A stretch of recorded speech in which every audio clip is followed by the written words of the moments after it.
একের পর এক পর্দা সরছে আর বেরিয়ে আসছে মুখোশের আড়ালে থাকা কুশীলবেরা। অষ্টমীর দুপুরের বিস্ফোরণ এক লহমায় পাল্টে দিয়েছে এই রাজ্যের চালচিত্র। অতি দূরের সন্ত্রাসবাদীদের এখন নিজেদের চারপাশে দেখে রীতিমতো আতঙ্কিত এই রাজ্যের মানুষ। বর্ধমানের খাগড়াগড়ের বিস্ফোরণের তদন্ত করতে আসা এনআইএ এই আতঙ্ক আরও কিছুটা বাড়িয়ে দিয়েছে। তারা এই কাণ্ডের দায়িত্ব নেওয়ার পর থেকেই উঠে আসছে একের পর এক চাঞ্চল্যকর তথ্য। দায়িত্ব নেওয়ার পর প্রথমেই খাগড়াগড়ের বিস্ফোরণ স্থল ঘুরে দেখে তারা, সংগ্রহ করে নানান নথি। এই কাণ্ডের পর থেকেই যে জায়গার নাম সব থেকে বেশি উঠে এসেছে সেই শিমুলিয়া গ্রামের মাদ্রাসায় হাজির হয় এনআইএর প্রতিনিধিরা। সেখানে গিয়ে রীতিমতো চক্ষু চড়ক গাছ তাদের। কি নেই সেখানে?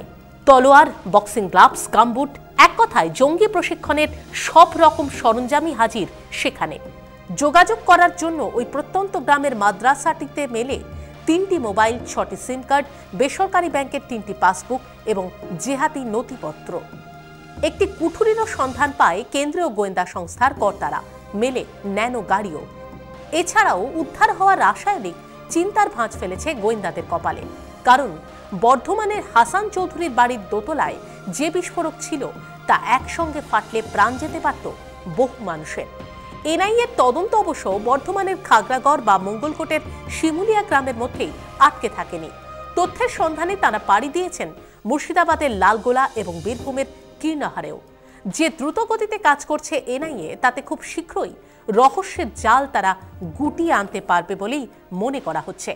তবে এই রহস্যের শিকড় কত গভীরে রয়েছে তা জানতে কেঁচো খুঁড়তে না কেউটে বেরিয়ে আসে।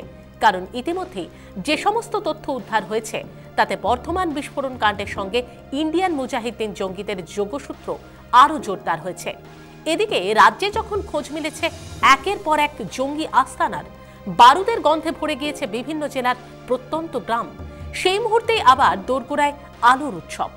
একদিকে সন্ত্রাস সৃষ্টির জন্য যেমন তাদের ডেরায় বিস্ফোরক মজুত করছে বহিরাগত জঙ্গিরা, তেমনি আলোর উৎসবকে আলোকিত করতে হরেক ধরনের শব্দবাজি মজুত করছে বাজি ব্যবসায়ীরা।